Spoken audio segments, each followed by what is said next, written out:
Alright, so I just wanted to start this video off with just a little overview of some newer work, but mostly older work that I may be potentially sending down to New Orleans in January. So we'll start with some of the older work.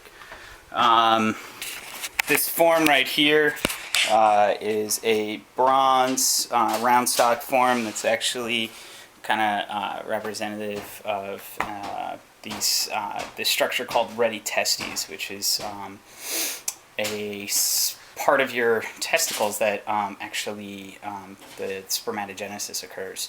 So anyway, so this is a bronze blow mold. Actually, I was going to inflate glass inside of it, and it proved really difficult actually to do that.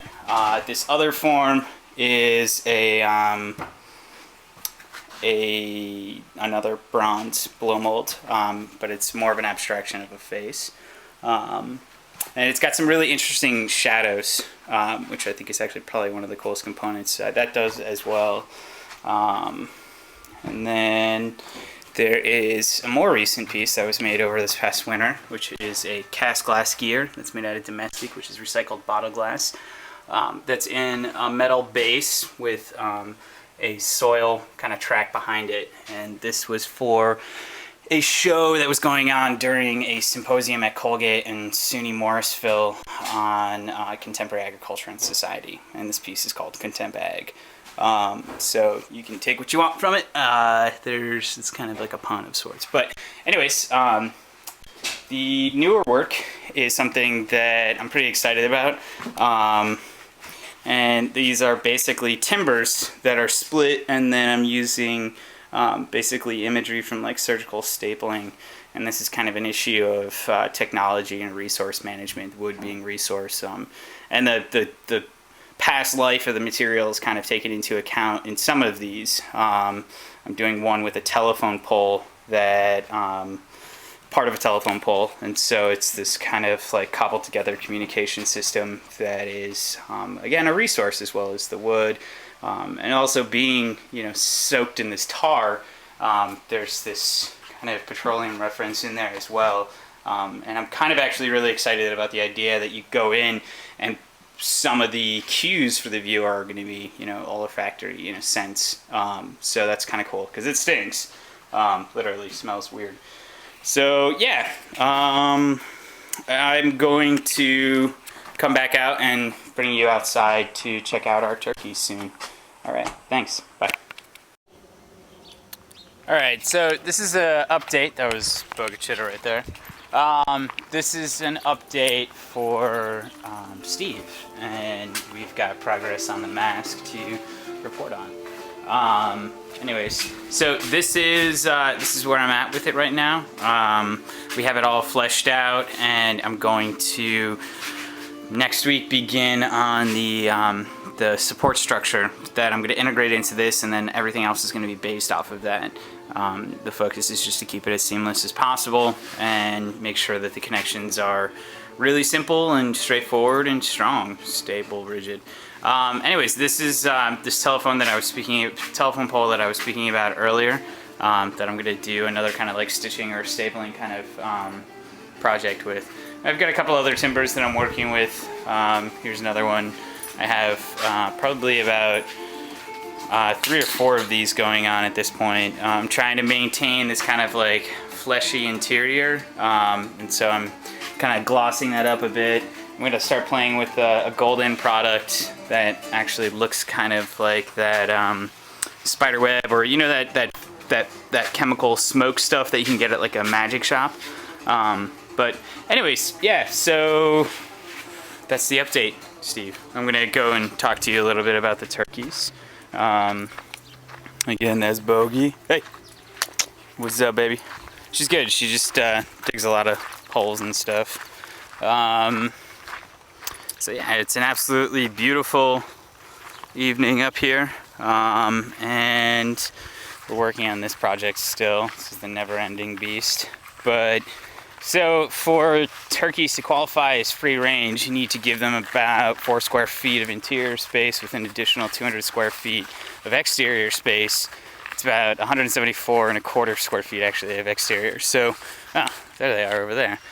They're weird little creatures, man. So we've got those. We've got a little bit more space outside, and we'll probably keep on expanding it. The interior space is built for about 8 birds, and it's easily expanded as well. We can get we'll probably max out at about 15 birds or so. What's up, guys? How you doing? Turkey! This is a nice little shady area. They like that area back there too as well.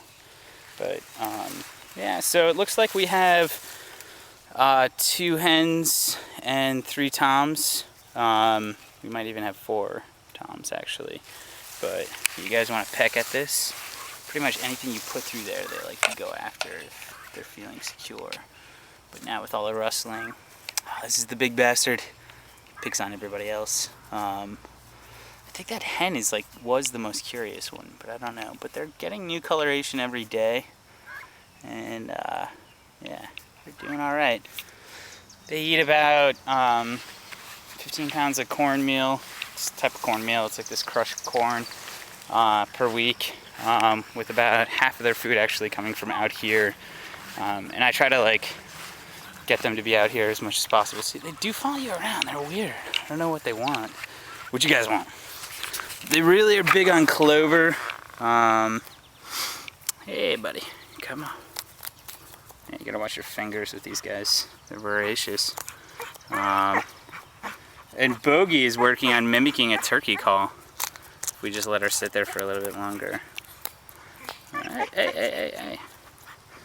All right, you guys stay hungry. I like you nice and voracious. Because as much as you're eating now, I'm gonna eat you later. All right. Bogey and the turkeys taunt one another. What? You got a lick? You got a lick for anybody? Oh, all right. She's a good girl. Yeah, so we're just harvesting some hay for the bedding for the turkeys over in this area. And our garden is back here. This back space, kind of hard to see from this angle. It's gonna be, well, we're eventually gonna put the goats, but our fencing project is on hold right now, just to some property line issues. But yeah, so this is the garden we're going up to. We've got a very scary scarecrow. But yeah, it's nice. It's probably about 70 degrees or so. And we're enjoying it up here. I guess we can go through. Amy just did a bunch of mulching today.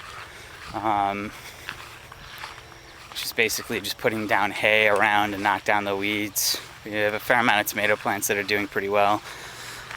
The growing season up here is really short, and we were a little late getting everything in. But things are doing really well. They're healthy and strong. We did a fertilization with fish oil and not fish oil, sorry, no omega-3 fatty acids here, but with a fish extract and seaweed. We're using, we're going to be using diatomaceous earth for pesticide control, basically, or pest control. It's just kind of crushed up diatoms. What's up, girl? Nice watering. Some water in the garden. That's the way we roll in upstate.